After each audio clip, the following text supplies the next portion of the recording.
Well, I'm just going to start out by saying hi, Sara. Hi, Andrea. Thank you so much for joining me today. Yes. I can't wait to share more about you and your story.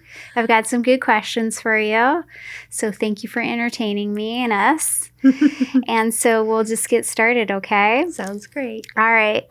Where were you born or where did you grow up? Oh. So I was born in Sterling, Illinois, and I grew up there too. Okay. For like your entire childhood until when? When did you move to Portland? Okay. So I was actually up until 8th grade in Rock Falls, which is across the river. And then in Sterling High School, I went to community college for 2 years. And then I moved to Bloomington Normal, Illinois for Illinois State. And then my senior year, I moved to DeKalb, Illinois for NIU.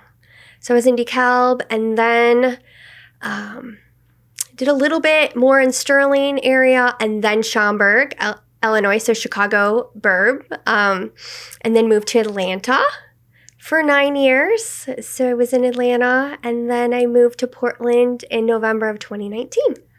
Oh, okay. So you're pretty new to Portland. Yeah. Okay. Yes, all right. So couple questions. One, what was it like to grow up in Sterling, Illinois? Was it really cold? Like I imagine it was really cold. It was cold. I don't but very humid in the summers because of all the cornfields. Yeah. So humidity from corn, essentially, and the cornfields.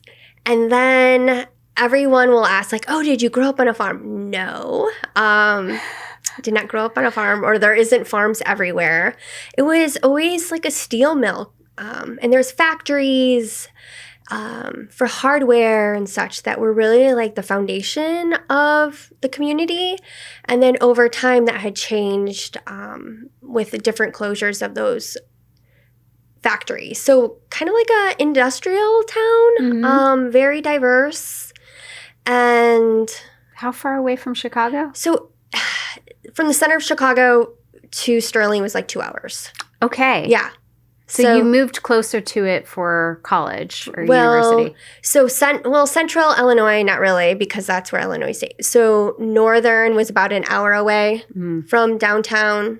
And then when I was in the northern suburbs in Schaumburg, that was a lot closer. So. Yeah, that's what I meant. Yeah, I thought that was for college. Yeah. I got confused on the timeline. I know there's all these, yeah. So then you moved to Atlanta after college. Mm-hmm. Were you there with a partner, or No. You just moved to Atlanta because... So I started off... You couldn't stand the winters. I actually started off in the telecom industry. So I graduated from Northern with a marketing degree, and was in the cable industry. So telecom. And I was doing that in my small town area for about a year and a half. And then I moved to Schaumburg and worked for a major telecom company. Okay. And so there I went to Atlanta with them. Okay. So that was it was all career based. And did you like Atlanta? I loved Atlanta. Why'd you leave? I know. So I left Atlanta. I loved it. It was somewhat of a hard decision, but I was turning 40. I was single with a cat. And I had been with the same company for almost 15 years. And I just wanted to take a sabbatical. I wanted to take some time off. I want to take about 6 months off and possibly work in a different industry. I just felt like I really needed to just kind of try all the other things I'm into and see if I can make it work. And I could always come back to it. It was always a strong foundation. Yep. So that is when I had decided, I'm I had a townhome in Atlanta I loved, but I was ready. So I sold that, put everything in storage, and was based out of Sterling for about a few weeks. And then I traveled internationally for a few months. And then with the intention of always moving to either Portland, Seattle, or Vancouver, Canada. So you wanted to be over here because why you wanted to be in the Pacific Northwest? I've always wanted to do it. And I'm like, why not? When's a better time to do it? So I did it at the end of 2019. And then we all know what happened in 2020, in March of 2020. So I'm like, I'll move out here. I'll figure it out. I'll network. I do breath work. I'm a Feng Shui consultant. I can teach yoga. Like, I'll figure it out. Like, and I was still rehirable with the company. I had left. And so, yeah, you're here like trying to navigate through all of this for like a few months. Like, winter, having breeze and yoga studios, teaching yoga, and then COVID hit in March of 2020. So things got a little, life unpredictable. changed. Very unpredictable. Very unpredictable. Yeah. So, yeah. Okay. So how do you like Portland now that we're on the other side of COVID? I do. I love it. I do. I now live I lived more in the city, like in the neighborhood of Mississippi District. And I loved it during COVID because I could walk everywhere. Mm-hmm. It was so nice to walk a few blocks to a park. And if I want to get coffee when things started opening up, I love that. And now I live in Egert. And it's just a change. But it was also like kind of what I did when I was in Atlanta. I lived right in a cute little suburb right outside the perimeter, and it was perfect. So it's really similar in space. So, but it's a little bit harder to walk places. It definitely is. For people who are watching or listening, Egert is like 10 minutes south of Portland. Yeah. It's not far at all. There's still bike lanes. It's a little bit more hillier. Yeah. A little bit more suburban. Yeah. Okay. So, name something you cannot live without. Wow. Something I can't live without. And it can be anything? Mm-hmm. Like, other than the obvious food and water. Okay, and I was shelter. I always love to see people's reactions when I ask this. So I was like, if there is like less foods, it'd be avocado and banana. Like I always say that. Like if I were like stranded on an island, as long as I had avocados and bananas, I'd be fine, and water. Okay. And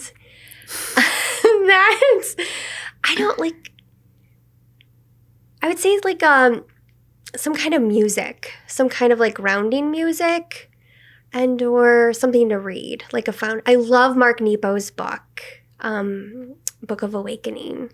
So it just has so many great messages that are so grounding and just uplifting and spiritual, and it's like one of my go-tos for a lot of things. I've never heard of it. Oh my God. That's a good recommendation then. Yes. So, okay. Good to know. So something to read and something to listen to. That makes a lot of sense. Tell me something unique or interesting about you, Sara, that only those close to you would know.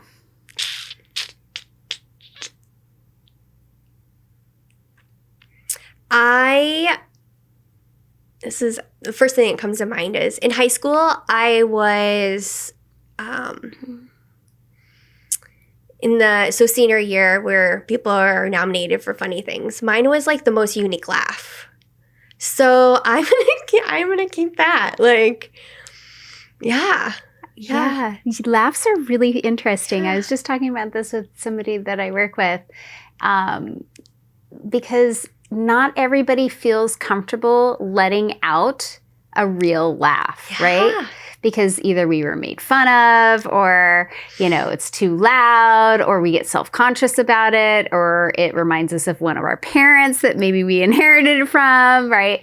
So it's very interesting because when somebody actually does a real laugh and it's loud and it's like very distinct, there's a couple of people that I work with that have very distinct laughs. I have a very distinct laugh, right? Yeah. Mm-hmm. So there's something with it. And I think some of it comes from like my mother's side. Mm-hmm.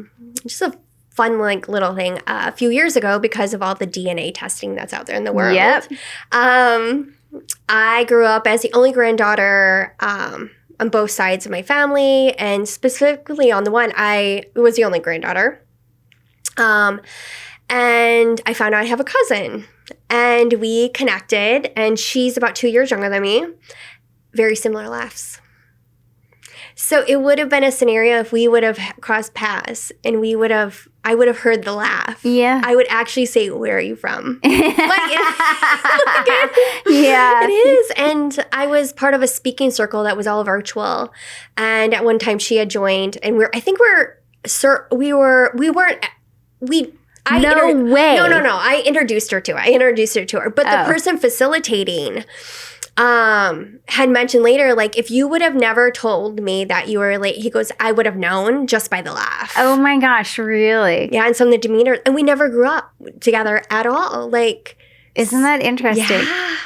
So I haven't studied labs, but it's very interesting to me. Right? Yeah. So she never even grew up around it at all. How do we inherit that? I have no idea, but yeah, throat chakra. That's interesting. Mm-hmm. Okay, what are you naturally gifted in? Connecting people. I love to connect people. I am not a matchmaker. I'm literally like... Do you mean dating-wise, romantically? No. Or do you mean just like I have this resource and I have this resource and you guys would be great together? Yeah, it's more people. It's definitely more people connection. Yeah. Mm-hmm. Yep. Yeah. So that's why I said not dating. Not a matchmaker that way. Not dating matchmaking at all. Like, it literally is like 0 to 200. It's horrible. But people connections, totally. Yeah. Yeah. What is your favorite thing to do when you are expressing love?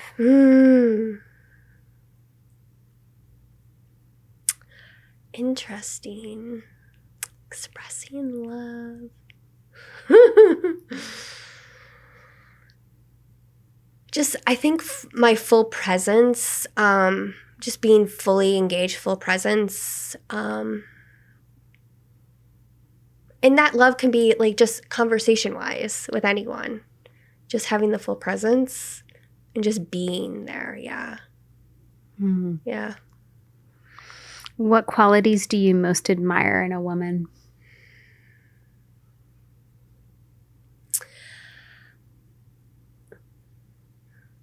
The quality of just listening. You think women are better listeners? Sometimes, yeah. And everyone has a gift. And sometimes we're not in a place that we can always listen to what another person's saying. And just have, just an understanding. And it's always some people that I would never think that they have that compassion or that understanding. And it's like, oh, wait, we all do have it somewhere within us. Mm-hmm. So, like, what about in a man? In a man. I'd say listening, but that's a whole different. I know. Oh, in a man. Listening's really important to you and being present. Yeah. Yeah. Mm-hmm. What was the main question again? What qualities do you admire in a man?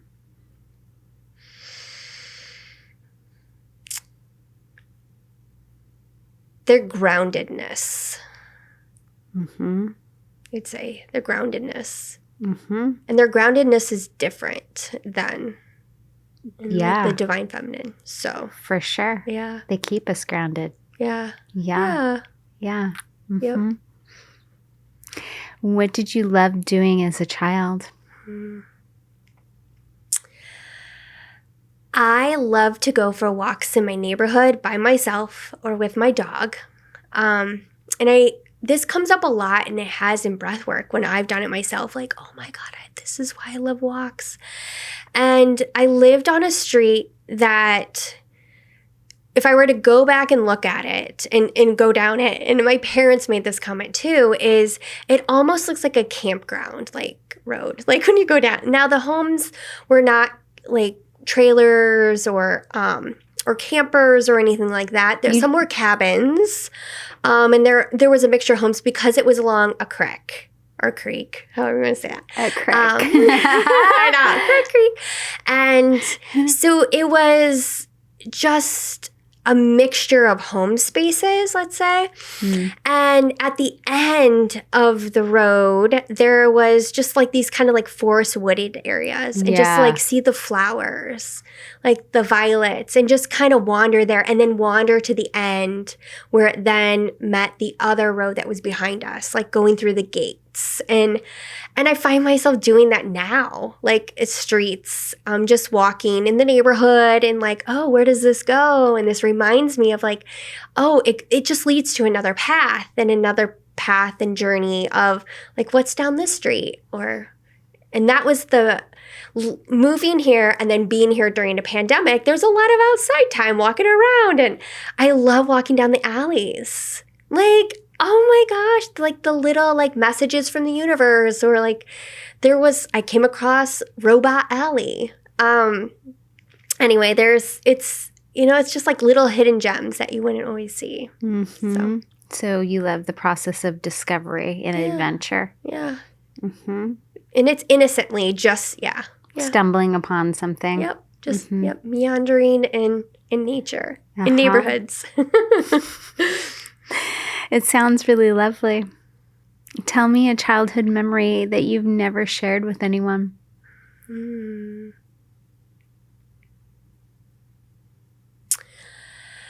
So, when I was in grade school and there was something going on with like a group of friends and teenagers and all that kind of stuff and fallouts and all that stuff. And there was somebody that was going for something sports related in that realm. And just like kind of wishing like, oh, they didn't make it, or, in that realm. And after, when all was said and done, they never ended up, let's say, making it or progressing to that team or whatever it was. Let's just do that. And realizing in that moment, like how powerful that thoughts can be. And it may have happened that maybe it was my thought of like, I don't want them to do that. I don't want them to do that. And I think that's when I started believing in karma, like realizing I can't wish like ill will on somebody just because it's something that I didn't want for them, because I never then went forward and like ever made a team on stuff. So you think that's why? Yeah, so I don't, how like there's always like little things like, and it's like, I think it was it was because I wished something bad on somebody else. Yeah. Interesting. And I was like, I think that was a form of karma. Like, you know what? Just, it'll come right back to you in this like pretty real form. So interesting. Yeah. Huh. Yeah. Okay. All so right. It's not too often I wish bad things on people. So were you a teenager? Oh yeah, it was definitely grade school. I don't even know if I was a teenager when you keep yet. saying grade school, I think of like up to 5th grade. Yeah, it was probably like, Okay. Yeah, you're right. Yeah, 5th, 6th grade. Okay. Maybe. Okay. Yeah. So you just didn't really want them to be doing what you were doing because you didn't particularly like that person? Yeah. And so from then on, you didn't make other teams, and you thought it was because of that one particular space. Do you think the universe is benevolent, or do you think that it's like all about punishment? I do not believe it's in punishment. Okay. That's what's so interesting. Like, I think it was more a lesson for me. Like, focus on what you really want and not what others are doing. So it was more of a lesson that way. But like when you're wishing ill will on somebody else, like, is that really your benefit? No. No. So, yeah. And you learned it that early. Yeah. Yeah. That's impressive. So. Yeah. You're pretty aware. Okay. What was it like to grow up in your family? Tell me about it. So I have a brother that's 2 years younger. It was him and I. My parents, we grew up on a creek. Spent a lot of time like out on the river boating and being in that place. Interaction with family. We didn't have a large family. So it was some aunts and uncles and some cousins, but not like a huge family. Like that's interaction with friends was more important. Especially, it's something I always reflect on now, like, because we get to choose our we do. We choose our family and our friends. Yeah. And so I always think about that because I think I wanted more family or more closeness in family. I definitely did. And so, like, I get to own that now, like, the closeness of my friends, you know, and which are family. Yeah. So were you close to your family or your brother? Yeah. So I like to say we're complete opposites. We are you and your family, or you and your brother?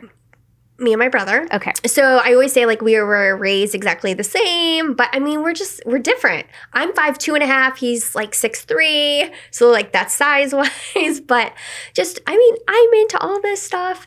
And I followed a lot of my curiosity because my mother was into some of this, and I just continued. And by this, you mean like yoga, feng shui, spiritual. Let's say like spiritual things, like spiritual. Metaphysical. Let's say metaphysical. Okay, because it's more general. All right. Yeah. And so I just continued to follow my curiosity about all of it. So it was introduced to me by my mother. But yeah. So I always feel like I'm. Are you close now? Yeah, to a degree. Okay. Yeah. Are you the only person that's out in the Pacific Northwest? Yes. And everybody's still in Illinois? Yeah. So all my parents and my brother are still in the same area. I was the one that moved to Atlanta. Yes. Okay. So and they have not come out here to visit me yet. Oh, really? Yes, I've had friends, but yeah. Okay. Yeah. Okay. Do you go back home and visit? Yes, I do. Yes. Okay. It's easier for one person to go back. Sure. I get that. Okay. What is one of your earliest memories of feeling love?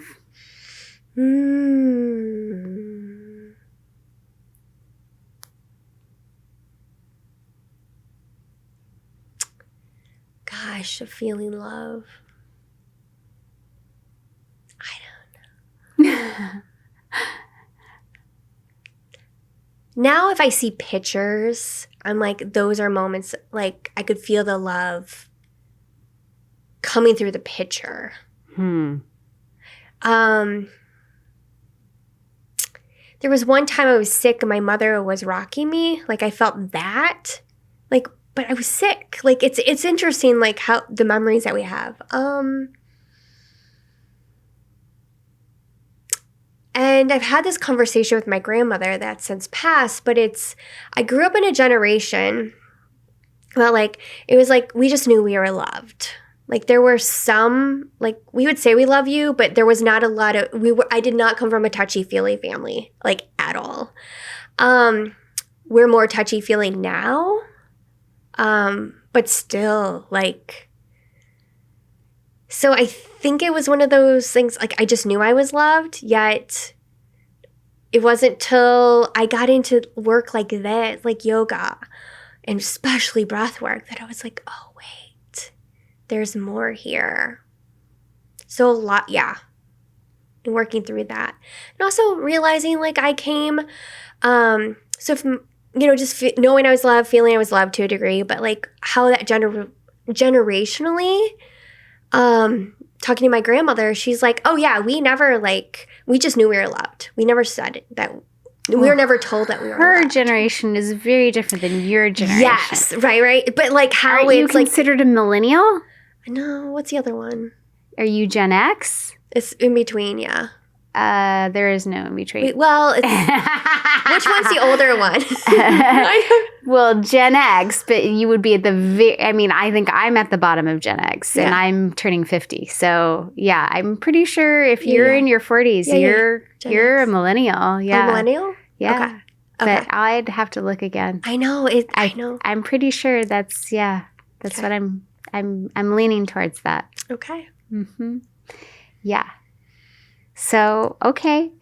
But you knew that you were loved, and you don't have a specific recollection. You just always felt like you were loved in your family. Like, there were, the moments like when I was sick, like because I was being taken care of. Also, like, reminiscing about cards. I still have cards from, like, when I was younger, like, and seeing there, like, how much I'm loved. So, yeah. That's. What about, like, romance in high school or, any crushes on anyone? Yeah. Yeah? Yeah, that happened? Yes. So are we still talking about love in that? Yeah, like your earliest memory of feeling loved by somebody else. Yeah. I would say it was just going to be parents or grandparents. Okay. Yeah, parents or grandparents. Okay. Yes. All right, we'll stick with that. Yeah. If you could change one thing about your parents, what would it be? Like more, maybe different ways to show or communicate love. Yeah. Okay. Yeah. If you could change anything about the way you were raised, what would it be? Wow.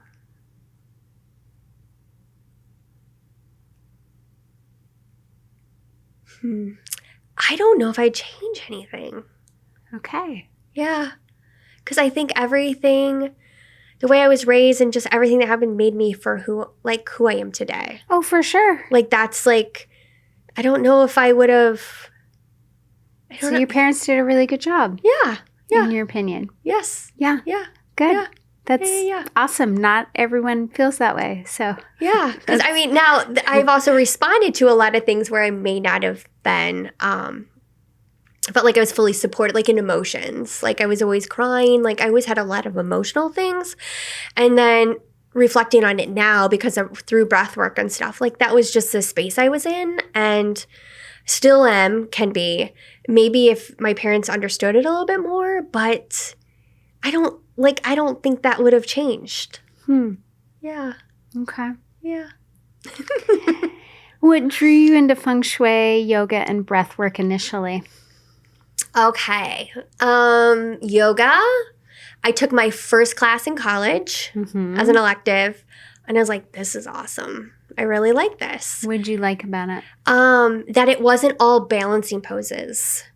Because even in college, even high school, I always I have fun. Like it's like I fall really easy or I trip or like my balance has always been off. So taking the yoga classes, I'm like, wait, I can get this. It's not all like, even back then, standing on your head. It's all these movements and just feeling in my body and noticing things. And then after college, I just watched tons of videos and that was my practice. And then I ended up going to a yoga class with one of my mentors when I was in the cable industry. And that just kind of spawned like, wait, what? Oh my gosh. And then I found a yoga studio at a gym I had joined. It just happened in Chicago. There was only 2 locations of this gym that had hot rooms. So then I had a hot practice. And that just I just kept on following it. And then when I moved to Atlanta, because I didn't know anyone really, I'm like, all right, let's get back. Let's join a yoga studio. There's got to be more down here. And I just started showing up to yoga, following it. And then I did my yoga teacher training in it. And it was all in the hot practice series. And yeah. And I remember going to my first yoga classes, like, how can anyone ever teach this? It would be so hard to talk and teach. And then I did it. So there's that yoga side of it. Then Feng Shui, I had, there was a group of us that were in the cable industry and we would do brunch. And one of the ladies had just bought a condo, and we were all just going over there to look at it. And I was just noticing things in it. And I'm like, hey, why do you have sequins on your ceiling? Like there was just, and she's like, oh, you're not supposed to see that. My mom does Feng Shui, and started showing all these like other things that you couldn't see. And she goes, the biggest thing that happened was I moved. They're cures. Yeah. right? They're referred to as cures. Yes, they were cures. Because certain elements were missing, and that's how they were adding it in by the sequins that, or she had other things hidden like that weren't out because it doesn't really blend with, or decor within the room. And she had mentioned, she goes, the biggest thing that happened in my life is I moved this one water element picture to my hallway and my career changed. And I was like, what? So I'm like, what book are you talking about? And she told me. And so I went to Borders back then and looked at all the Feng Shui books. And I grabbed one and it was all compass based, so directional. Mm-hmm. And it was really hard. I couldn't figure all of it out. So I messaged her. I'm like, hey, what book is it? You said it was easy. So she recommended it. I got it. And then I just started doing it in my home space. And it was hard because I had an apartment and everything fit everywhere perfectly. And I was trying to incorporate all the stuff. And it wasn't really working. And then I had to move apartments because they were just refurbishing mine and such. So I moved to one that was a mirror of mine. And so I got to really start fresh. And within the move and with the intentions of all the Feng Shui, they were going through a reorg and I was let go from that position. And then I got rehired with a promotion and I got moved. So a lot of the Feng Shui that I did on my apartment, and also because of that floor plan, like I believe, because of just the power of intention and energy, also helped me into my next career. Mm-hmm. So when I was in Atlanta, I started thinking like, all right, I'm here. What do I want to start doing? I'm in a bigger city now. It's closer than where I was in Chicago. So I looked at some Feng Shui classes, really couldn't find anything. And I happened to go to a meditation circle at the Spiritual Living Center in Atlanta. And there was a woman in the group that said, part of her like prayer was, I want to grow my Feng Shui business. And I'm like, I need to talk to her. So I talked to her and she shared the school she went to. And I ended up connecting with her and then another person that went to that Feng Shui school. Just to meet up for coffee and to get a better idea of it all. And just a few things fell into place that I then went to Feng Shui school. And then eventually did my yoga teacher training because I made the comment of like, Feng Shui is going to be easier because I love yoga, but I can't balance and I can't do all this stuff. So I'll do Feng Shui first. And then I ended up doing my yoga teacher training. And so those were two things under my belt. And then I got into breathwork. How did you find breathwork? So I was part of a book club. And it was through the Spiritual Living Center. We were all reading Michael Singer's Untethered Soul. Mm-hmm. And the group was talking about this breathwork. And I'm like, what are you guys talking about? They're like, you have to try it. And the people in the group, bless their hearts, I'm like, are you guys talking about yoga breath? Because there's pranayama, there's all this type. I'm like, are you guys talking about yoga breath? And they're like, no. And I could never imagine them going to a yoga class. That's why I say bless their hearts. Because I'm like, wait, you guys were doing yoga breath work? And they're like, no. You just have to try it, Sarah. So I showed up. They had shared about it. I found it. It was at a yoga studio. So I showed up to my curiosity and the person that greeted me, she had asked, like, have you ever done breath work before? I'm like, yoga breath. She's like, oh, honey, it's different. I'm like, okay. And in my mind, like, how can it be different? Like, there's all this different types of pranayama. And I laid down and did it. And I was like, oh my God, this is amazing. And it was just like, I felt like I wasn't alone. Everything that I had always thought was coming, like, just was validated. Just cried so much. And then I'm like, when can I show up again? So I just continued to show up. And she was bringing the father of breathwork, Leonard Orr, to Atlanta for like a seminar. So I went to that and just realizing like, this is just really resonating with me. This is such a deep work. And then because I kept on showing up to all of it, and then I was part of a year-long seminar that was part of Leonard's group. she's like, sister, do you want to help facilitate with me? And I'm like, sure. So it was like she was my mentor and I was learning all from her. And then I was hosting breathwork circles at my place.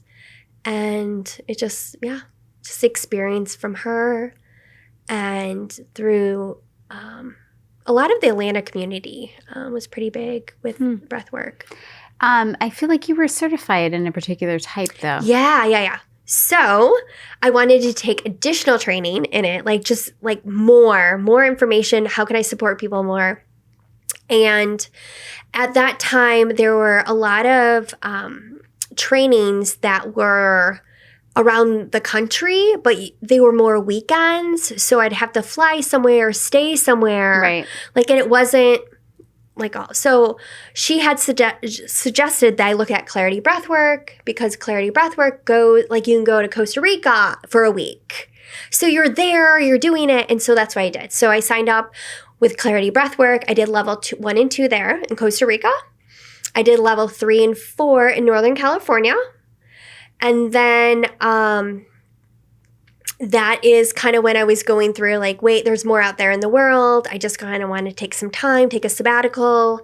And so when I decided just to, take a break in my career, just sabbatical, sell my place, do that type, I started my travels actually in Bali because that's where the additional training was. I was like, where should I start? And I'm like, wait, I'll just start in Bali. That's where the additional training is. So I've taken Clarity Breathwork, trained with them, and I've had other teachers within the breathwork. And I like to say that I've learned a lot from the father breathwork, which is Leonard Orr. And Clarity Breathwork has a lot of the lineage with Sandra. Sandra Ray, she's still alive today, and she's an amazing breathworker too. So it's like the mother and father of breathwork in the Western world. And so what is specifically different about Clarity Breathwork than other forms of breathwork? Yeah. So Clarity Breathwork is based off of rebirthing breathwork. And rebirthing breathwork is our birth story, but it's also part of the technique. It's a conscious connected circular breath. And that breath, it was taught by Leonard also. And then I think Sandra started off with it, and then she formed her liberation breathwork. It's a little different, but it's the conscious connected circular breath. And it's ease, it's grace within the breath. It's not forced. And so that's where like a lot of gentleness in the breath, a lot of gentleness in the processing. Absolutely, things can come up. It can be a little bit more intense. Our breath can, come a little bit deeper and faster, but having somebody there with you, guiding you with that. So, and it really goes off our birth story, like how we came to the world, like point of conception and thereafter, and we're breathing into that space. It's our first breath. When we came to the world, it was a lot of times like, oh, here's their baby, and then a slap on the butt, and we're like, we're screaming. Yeah. I have to scream, ah. Yeah. So. How do we bring into balance our internal and external worlds? Can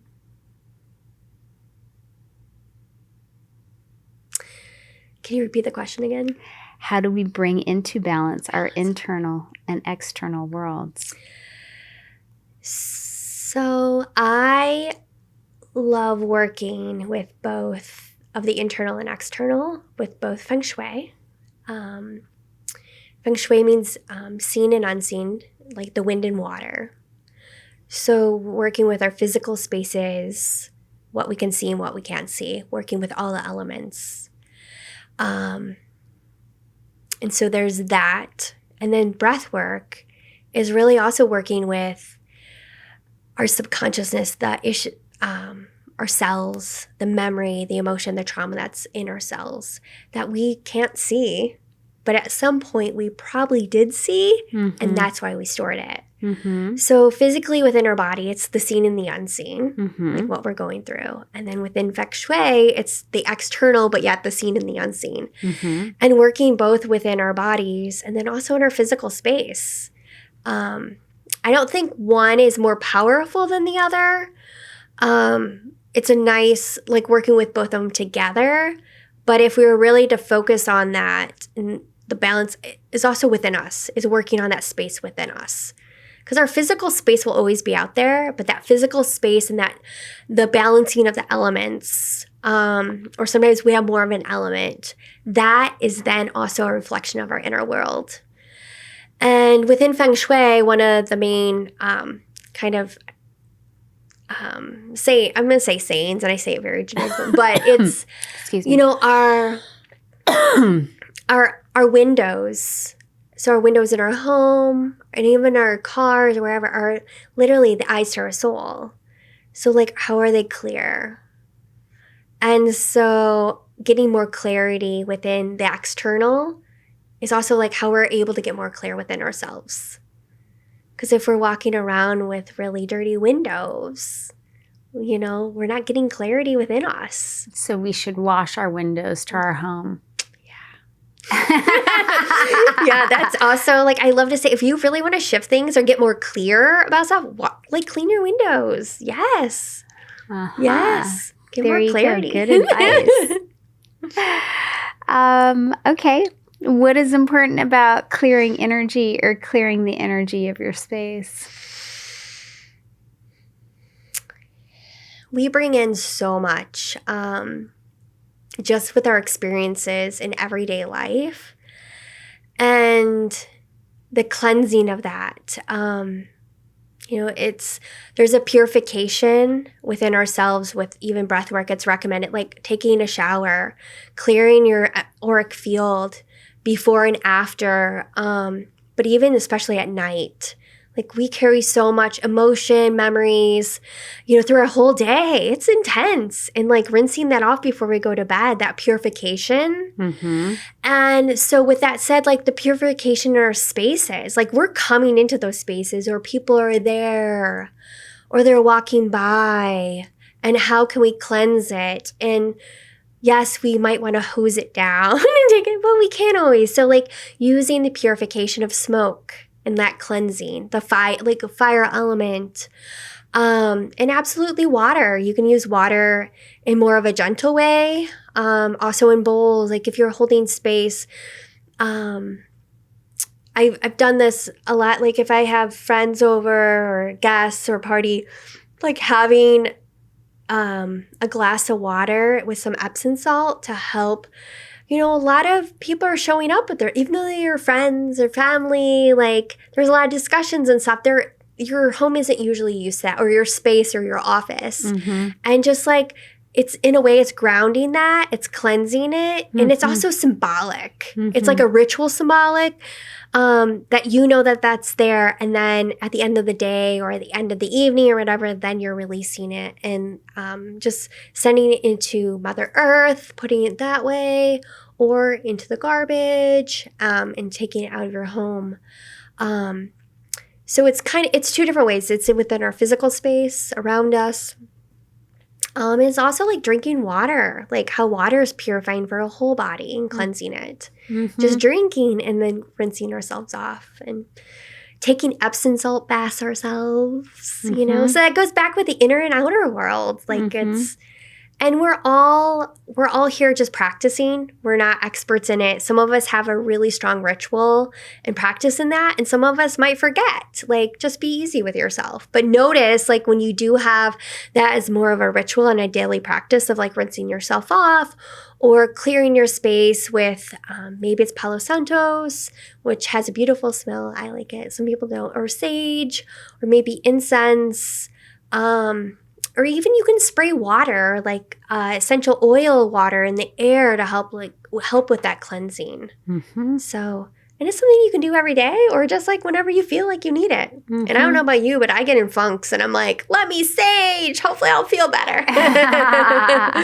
Well, I definitely clear the energy like I cleared the energy of your chair. And I certainly clear the energy of my space regularly through, being a Reiki master. I have some symbols that I can use, but in addition, I use smoke and essential oils. And I think it's really beneficial to cleanse you. Yeah, absolutely. As well as your space. Yeah. I have multiple ways I do it. Yeah, for it's sure. amazing just walking into your beautiful space. It feels so good. Oh, thank you. Thank you. Yeah, you're welcome. Yeah. And it's always interesting. I like hearing somebody else's perspective on why. Yeah. How can we best enhance the energy of our overall life?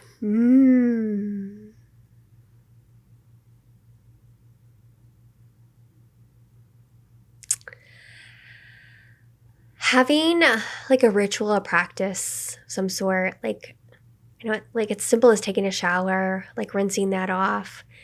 And with the intention of like, I'm rinsing off my day, or I'm starting new with fresh. I'm cleansing I'm going to say energetic field, if you believe in it or not. Like, there's tons of research out there. We know if somebody's in the room, how we can feel it. So we know. Yeah. Just in cleansing it. And having that also helps better our lives, because creates a sense of awareness. And I'll always say like a breathwork practice, it's bringing that prana, the life force, consciously into our bodies, because we forget to breathe. I get stressed out. I get frustrated. Like, oh my gosh. I used to work in an office and I'd be like, I'd do something like, are you okay, sir? I'm like, yes, I'm just breathing. I forgot to breathe. And I'm like, and I hold space for breath work. Yeah. But I mean, life is happening. Yeah. Things are hard. Yeah. They're frustrating. Yeah. Like, we're not always dealing with easy stuff. It's difficulty. Like, people are difficult. Relationships are like, like driving to and from places. Like, and having that conscious breath. Like, I love rebirthing breath work. There's other types of breath work practice. That's so profound.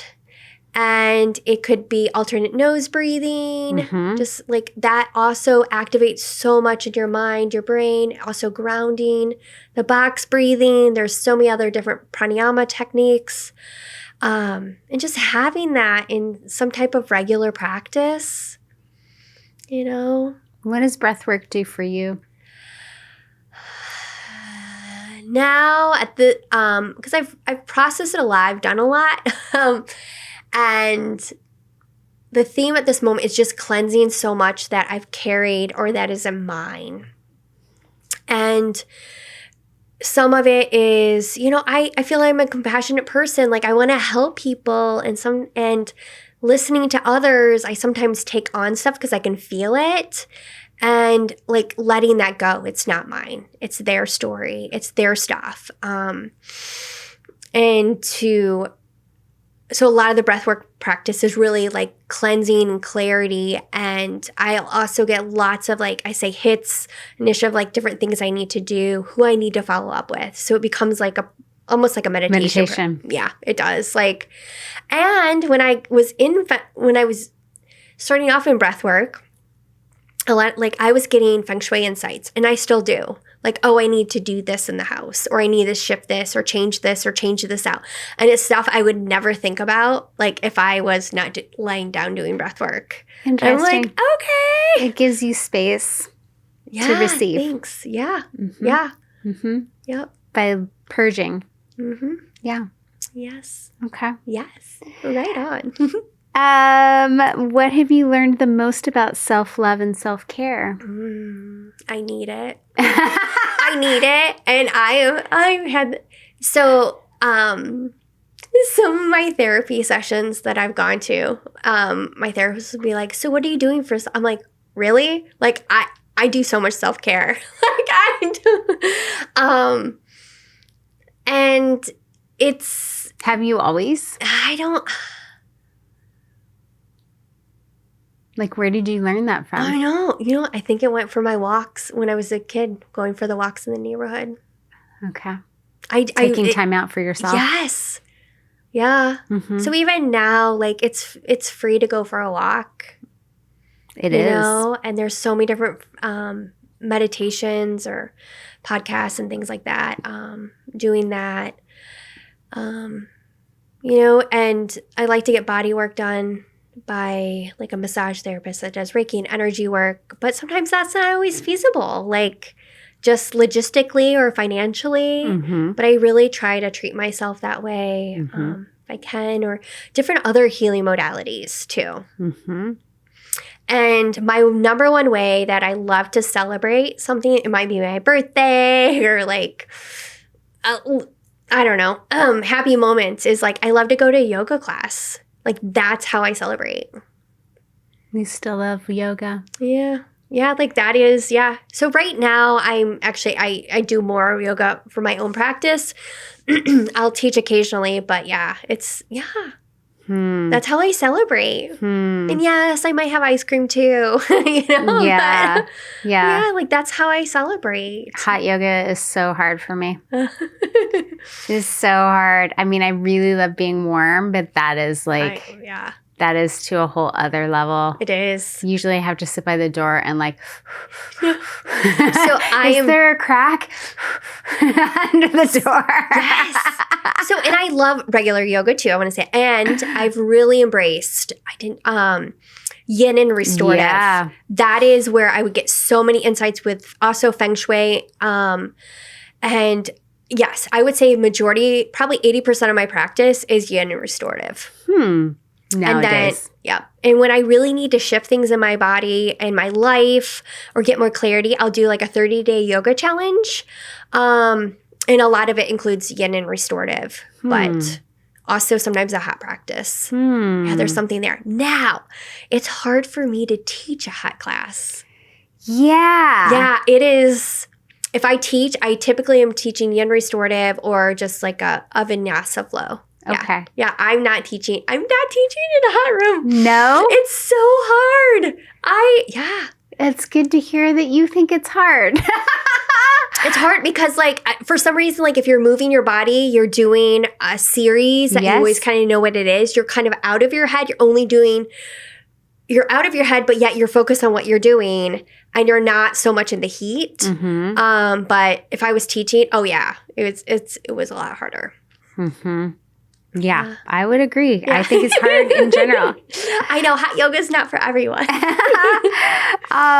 It just is really hard to be already working out or challenging yourself. How about that? And then have the heat. In addition. Yeah, it'd be like going to the desert in, I don't know, Vegas or something and like working out outside or something, going for a run.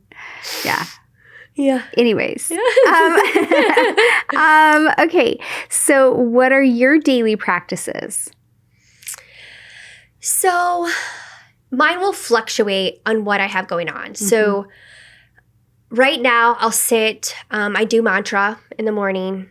And sometimes I'll just sit with a meditation app. I wish I had the name of it, but and I love it. I will go anywhere from like 10 minutes. Sometimes I'll lie on Calm or Insight Timer. It's another one. Okay. Actually, I'm gonna do a little. So in Atlanta, it was like I had 2 favorite teachers from yoga. And I love them. They like so much came out of it. And they started their own yoga studio. And then with COVID, but they're phenomenal. They're phenomenal. And one is a meditation teacher. And she has an app. And her app is called Roots. So a lot of times. I haven't heard of it. Yeah, I love it. I love it. So she's doing it. So it's hers. It's Roots. And because I had so many like powerful moments, like she would offer just a yoga class in the morning, and then afterwards we would sit and listen to one of her meditations, her in person, and then we would sit and journal for a bit, and then we'd have coffee, and then we'd leave. It'd only be like 20 minutes. And just the profoundness of just sitting in meditation and just journaling, just that allotment, it was structure. So I also do better with structure. Like I love going to a yoga class. I love doing that meditation because I went there. Having a home practice is sometimes harder for me. But if mantra, it's easier because I'm not going to go somewhere and start doing mantra. And explain what mantra is for anybody who doesn't know what mantra is. So there is various sayings that are in Sanskrit. Mm-hmm. And some are tied to deities that are for remover of obstacles, for creativity, voice and sound, for prosperity, for compassion. And then they have a saying or a mantra that's tied to that. Mm-hmm. And so there are certain ones that resonate with me. And then also sometimes if you're working with or you've been part of someone that may say that, oh, this is your mantra, this is your saying. And so one right now is like remover of obstacles, which is Ganesh. Mm-hmm. And so a lot of times if you see an elephant or Ganesha, there's many, but there's a mantra for that. And then I will use my mantra beads and repeat it 108 times. Or if I don't have it there, I'll just sit there and repeat it. And being in the energy of just removing obstacles. Mm-hmm. It's beautiful. I can tell you the stronger my practice is in with that, like the more I notice. And so I'm in a place, that's where I am at it at this moment. So yeah, mantra beads are also called malas. Thank you, malas. Yeah. Yes. And you practice it 108 times. And then how many days? So for me, I just do whenever it feels right. If there was a stronger practice, I would be doing it every single day. Mine, I love to do it in the morning. Some people might do it in the evening or do it more throughout the day. It depends on what I have going on. Sometimes I might need to do it more throughout the day. Wow. Because it takes some time. Yeah. And I might, definitely in the morning is when the 108 happen. And I'll work with Saraswati too, is with creativity. And then Lakshmi is abundance. Mm-hmm. I use those. A lot of just clearing and just being a place of total healing and bliss is Om Namah Shivaya. There's that. So I work with many different ones. Mm. So, is there any other practices besides a mantra practice that you meditation do? In the morning? Meditation. Yeah, meditation. And a lot of times I'll read. So again, I'm very fluid with it. I'm not I do this every single day and I've done it for 10 years. That's not the case. I love Mark Nepo's Book of Awakening. I love that. And then sitting with it and then either doing mantra after it or just sitting meditation. I've also had a practice of morning pages, The Artist's Way by Julia Cameron. Mm-hmm. I love them so much, but sometimes I don't have that much time in the morning. So during COVID, I did a lot. It was great. And I get so much out of it, so insightful. And the whole concept is you do morning pages. Is it two? Are you familiar with it? I have the book. Okay. Mm-hmm. I can't remember if it's 3 pages or 2 pages, front and back. And you literally just, whatever's coming, you just write. Oh, yeah. You write. And that's why I'm not sure if it's 3. And it's about 45 minutes is what you're doing. And it's literally getting all the riffraff off your head. Yeah. And so that you can focus on the deeper stuff. Yeah. And yeah. Okay. And part of that Artist's Way is also taking day dates or taking yourself on a date. And so embracing that's more of my self-care. Okay, what am I going to do? Sometimes I take myself to lunch by myself. I love that, or dinner by myself. And that's part of kind of my self-care. Mm-hmm. I love it. So yeah. Mm-hmm. What makes you feel loved, Sara? Oh.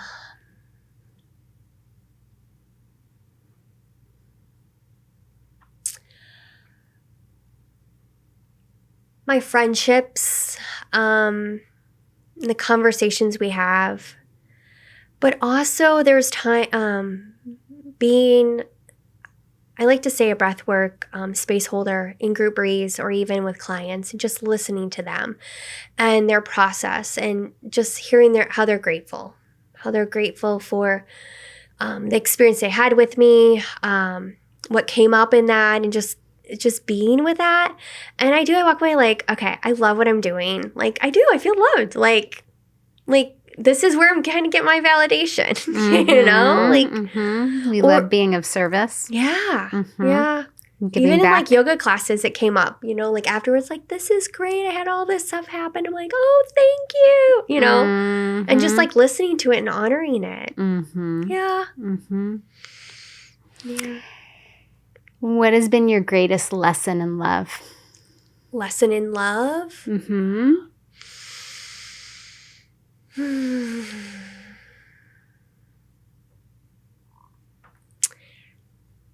Lesson in lessons, I think it's just accepting somebody for who they are, because I want to be accepted for who I am. Yeah. Accepting, and like, and not that they're right or wrong, but you know, just that's who they are. Yeah. And not changing them, and also honoring where they are. Maybe sometimes they're just not in alignment, like with the space that I might be in my journey. And it's not that it's right or wrong, but just honoring it. But sometimes it really sucks because you're like, I wish some people were in a different place. I'm human too. But, you know, and sometimes we get caught up in like our own stuff. Like, I know I do. Like, it's hard for me to hear the other person because I might be projecting my own stuff, you know? And just realizing that is huge. But, you know, I don't know if it'll ever go away. You know? So. Yeah. How do you lead yourself? Lead myself? Ooh.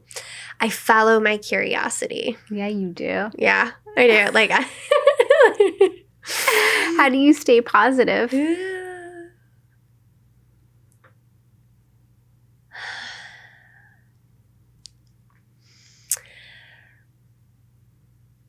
Just remember, like, in moments that I'm not positive, just remembering moments that good things happened and that connection of following my curiosity, or just like little side stories of like, wait, Sarah, like, you connected this person to this person. Now they're doing this. But sometimes it's hard to see that. So maybe it's like when I go for a walk, I'm like, all right, universe, like, show me something. And then I'm like, okay, yes, it's the hummingbirds. You know, it's like, what's positive for me? You know, and it's hard to articulate or tell other people because they're never going to get it because it's mine. I might share it and they might hear it, but they might be like, I don't know what she's talking about, but because it's mine. In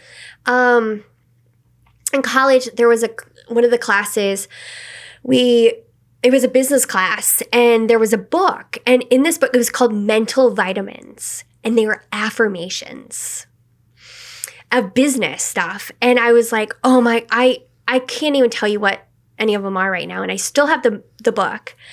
And they had taught that in business class, like, hey, here's affirmations or mantras, like, in a way, of like to helping you through some of the sales stuff. And it was my senior year in college. My mother gave me the book, Florence Scovel Shinn's The Wisdom, and it had 4 books in it. The Word is My Wand, Ask and It's Given, maybe. I know that's another one. I know that's tied there. I think there's 2 other things, but it's an amazing book, tons of affirmations. And I was like, wait, there's something here. And so I would practice those and repeat them all the time, and all these great things were happening. Yeah.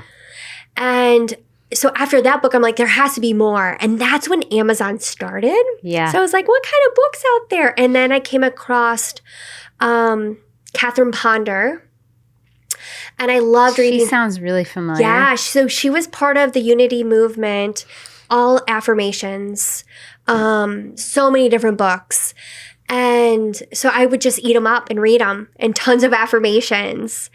And that was like where I was always, that's like the foundation of me, is those affirmations And then that morphed into Louise Hay's.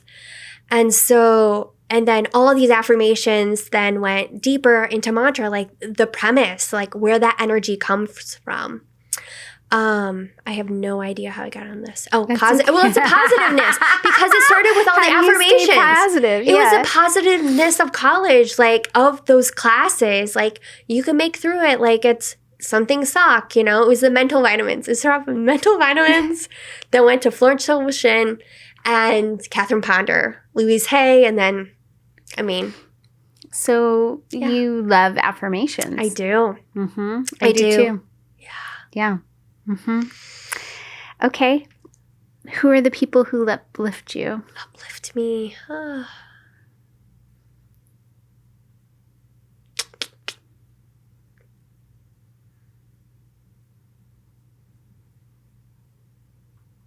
That's such a hard question. It is?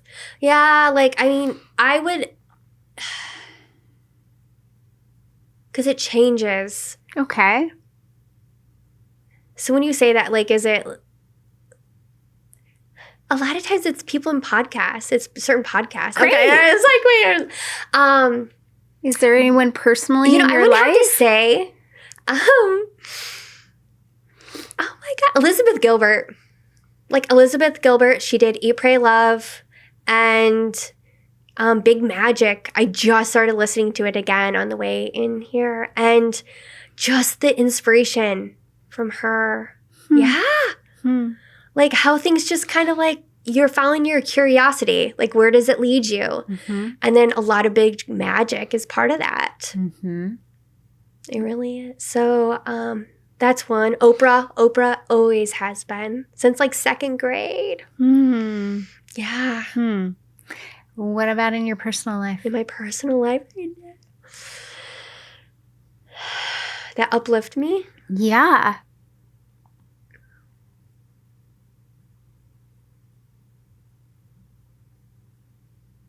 I know, like it's this, I'm just drawing a blank and there absolutely are people that uplift me. There's just so many. The people that uplift me the most are that are doing work in the world and bringing it to others, like what you're doing. It's like, it's, you know, it's different, various types of like healing modalities. It's inspiring. Because it's not mainstream. So like how, you know, people are using their creativity in ways, like even artists. Because I think if it was more like local, not local, but like friends do in different ways, the stories that they share, you know, like it's more like it's a learning experience for me and hearing like their journey and stuff. But yeah, I know there's not one. Okay. Yeah, that's okay. I don't mean to pressure you. Yeah. What old ideas of yourself are you outgrowing, and what is this making space for? Oh, wow. Some of the theme, probably in the, I don't know, especially now coming out of COVID, is that, like, I'm tired of being small. Like, how to be bigger. What can I do on a larger scale? And what does that look like? So I'm still kind of navigating through it. So like bringing breathwork to more people, but even even showing up, and you know, for yourself or for your community. Yeah. Both. Yeah. Okay. Yeah. What do you hope to embody more in the next year? To stop playing small. Like, the world is so big. The universe is so large. We don't even, like, we're just a dot. And, speaking of small, you just made it even smaller. Yeah. Like, so how do you play big? Yeah. And that's what that's part of my journey. I recently said yes to, it's called a Chrysalis, mentorship that Sean is part of, like Clarity Breathwork. And it was recently at a retreat in Northern California. And it was just so nice to be around a group after being out of COVID, and like and that's when I really got clear of like, even though I've done a lot through COVID, making the best of it, it's still like it wasn't. I feel like I can fully grow more. Like I can fully be more in a place of my wings, and also like playing small is like listening to other people and their ideas that don't align with me. And that's where they are, and that's okay. And it's okay for me to say no. Or like, how can it be bigger? So I'm playing around. That's good. I think a lot of us are still, we're in our new wings after COVID. I never stopped. Yeah. No, I know. Like, I was like, I feel like I've been preparing for COVID my entire life. I'm already online. I'm already an introvert. I just worked. It gave me opportunity to really focus.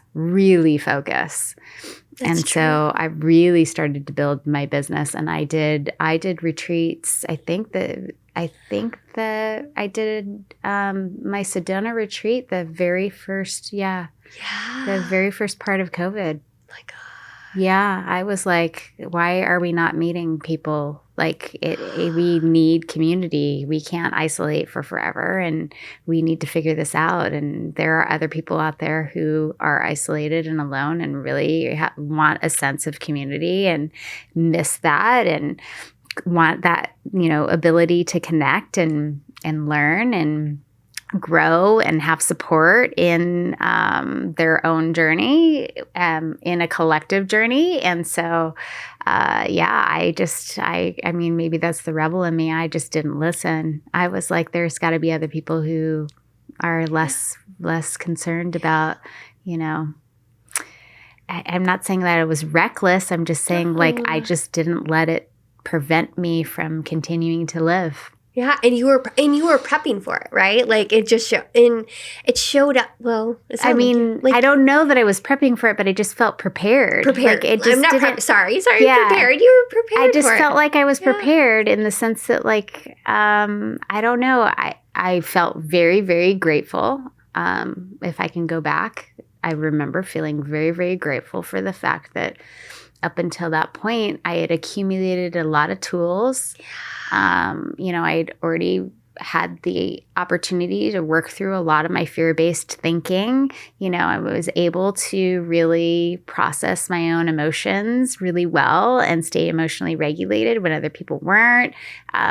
Just not getting caught up in the wave that kind of rolled through humanity of really kind of losing. I mean, a lot of people lost their shit, So I felt like I didn't have all of the pieces of my life worked out. Like, my life isn't perfect. It certainly wasn't like butterflies and rainbows through the whole thing. And there were challenges for sure. The first year, similar to you moving all the way out here and having expectations for what Portland might have been.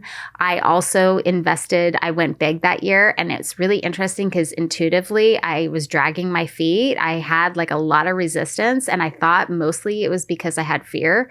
So I kept pushing myself, and I invested in all of these different conferences, and I had booths at a bunch of different fairs that I'd never done before. And I went outside of the metaphysical community and like really pushed myself that year and invested in all these things. And then all of that disappeared, and some of the companies went bankrupt. I didn't get the money back. And so it's not like it wasn't without its own challenges for my own business as well as for everyone around me. Like, it's not like I lived in a bubble and, I'm minimizing the effect, but I definitely was grateful for all of the work that I'd done up until that point. And I felt prepared in that regard to be able to get through it in ways that other people just didn't have the opportunity to do. And I feel like there's a lot of fallout from that for sure. And some people are still just trying to figure it out. Yeah. And I'm not saying like I have it all figured out. No, but like, yeah, but I did, I just did not let it scare me. Even when I was nervous, I kept pushing through.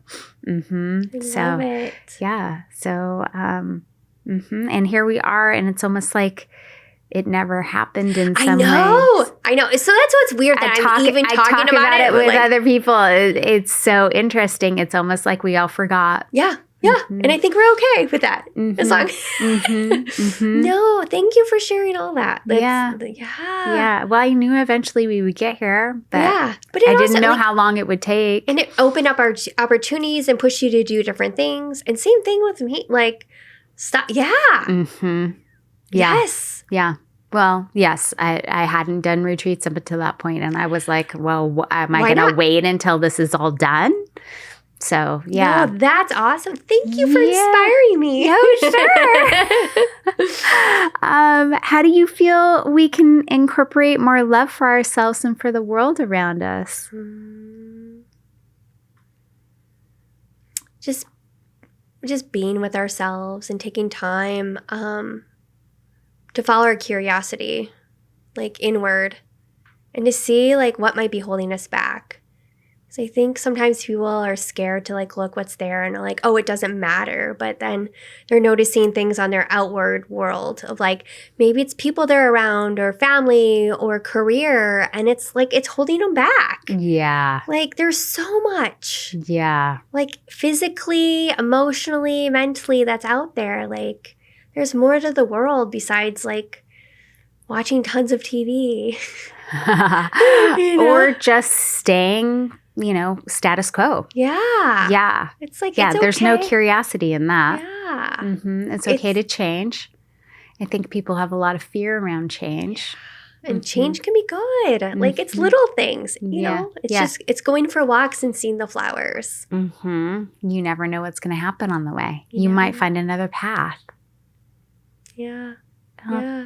Thank you for that advice. Sure. Yeah. And thank you so much for joining me today. Yeah. Thank you, Andrea. This has been great. Yeah, you're welcome. Yay. All right. Until next time. All right. Thank you. You're welcome. Thanks. Namaste.